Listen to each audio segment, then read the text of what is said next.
देखंतु जदि आपण जड़े श्रमिक जड़े कारीगर ताहाले एही वीडियो आपण मानक पई गुरुत्वपूर्ण अटे। एही वीडियो रे आपण माने जानिबाकू पाइबे जे केंद्र सरकार को तरफरु श्रमिक एवं कारीगर को पई विश्वकर्मा दक्षता विकास योजना रे कौन सबु परिवर्तन होईची, एथिरे आपण माने शामिल हेले कौन सबु लाभ मिलिबो। एथिरे अनेक लाभ आपण मानकू मिलिबो।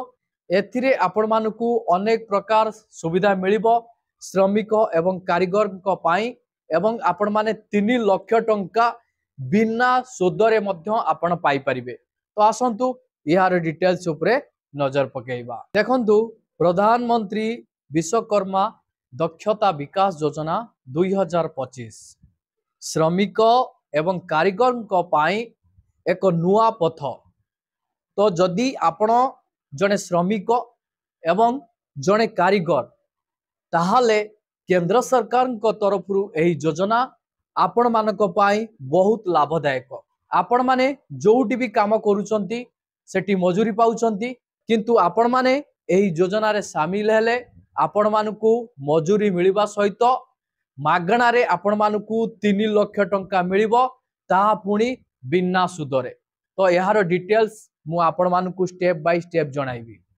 सेथि पई आपण माने वीडियोटी को बिना स्किप रे शेष पर्यंत देखंतु, जहा फल रे आपण जानि परिबे बुझी परिबे।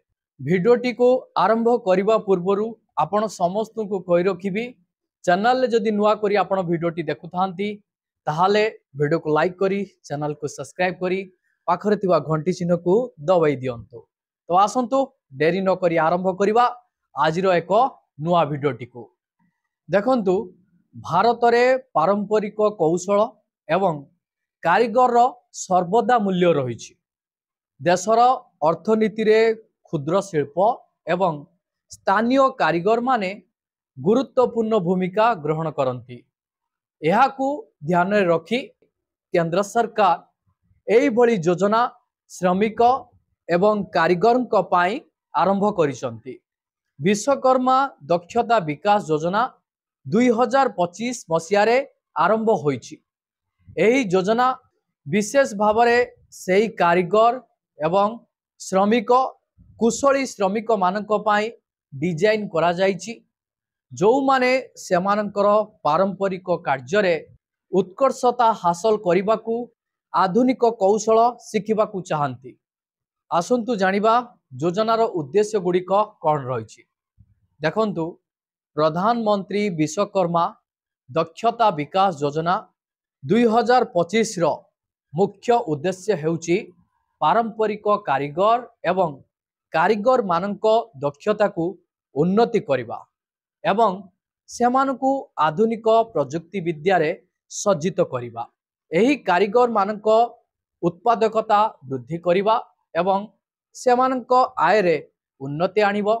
एहा व्यतीत एही योजना युव उद्योगी मानकू उद्योगी कौशल मध्य शिक्षा दिए, जहा द्वारा सेमाने सफलतार सहित निजर छोट व्यवसाय चलाई पारिबे।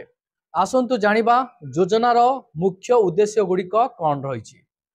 आधुनिक उपकरण एवं कौशल रे कारीगर एवं कारीगर मानकू तालीम देवा, निजुक्ति आत्मनिजुक्ति सुजोग वृद्धि करिबा, बाजार रो चाहिदा अनुसार पारंपरिक कौशल को उन्नति करिबा, ग्रामीण एवं अर्ध शहरी अंचल रे आय वृद्धि करिबा।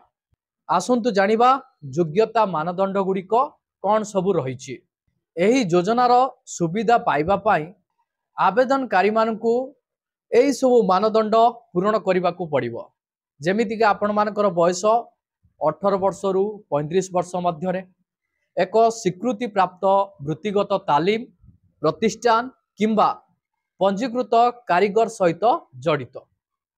तापरे आपण मानकर दक्ष कारीगर, पारंपरिक कारीगर किंबा हस्तशिल्प क्षेत्र रे काम करुथिबा लोक माने, आर्थिक दृष्टि दुर्बल वर्ग अर्थात EWS किंबा संख्या लघु संप्रदाय आसुथिबा लोकंकु अग्राधिकार तालीम एवं दक्षता विकास एही योजना अधीन रे मनोनीत कारीगर मानकू विभिन्न तालीम कार्यक्रम रे नाम लेखा जीवो। एही तालीम कार्यक्रम गुड़िक मध्यरे अंतर्भुक्त रहिबो जेमिति कि आपण मानकर आधुनिक कारीगर एवं डिजाइन कौशल, गुणवत्ता नियंत्रण एवं उत्पाद करिवार दक्षता, उद्योग्य एवं व्यवसाय परिचालन ता सहित डिजाइन मार्केटिंग एवं ऑनलाइन विक्रय प्लेटफॉर्म पाई तालीम कर्मशाला रे स्वास्थ्य एवं निरापत्ता व्यवस्था मध्य रहिछि। तालीम रो अवधि देखिबा को गले आपण मानकर 3 मास रु 12 मास पर्यंत होई पारे एवं प्रत्येक प्रशिक्षणार्थी एक प्रमाण पत्र मध्य पाइबे। प्रमाण पत्र बाजार रे सेमानकर नियुक्ति क्षमता एवं विश्वसनीयता वृद्धि करे। आर्थिक सहायता एवं प्रोत्साहन एई योजना अधीन रे सरकार मनोनीत प्रार्थी मानकु आर्थिक सहायता मध्य प्रदान करिसंती। जेमितिका आपण मानकर तालीम दे फेरस्त, टूल किट एवं उपकरणर समर्थन, निजस्व क्षुद्र व्यवसाय आरंभ करिबा पाई पूंजी सहायता, बाजार प्रकाशन कार्यक्रम एवं वाणिज्य मेला रे अंशग्रहण समर्थन। एही आर्थिक सहायता सहित कारीगर माने प्रभावशाली भावरे सेमानकर दक्षता को उन्नत करि पारिबे एवं सेमानकर पारंपरिक उत्पाद गुडी को उन्नत गुणवत्ता एवं अधिक मूल्य रे विक्रय करि पारिबे। आसंतु जानिबा आशा करा जाइतिबा लाभ गुडिक विषय रे। एही योजनारू कारीगर एवं श्रमिक माने अनेक लाभ पाइबे, आय वृद्धि पाइबो एवं जीवन धारण मानरे उन्नति आसीबो।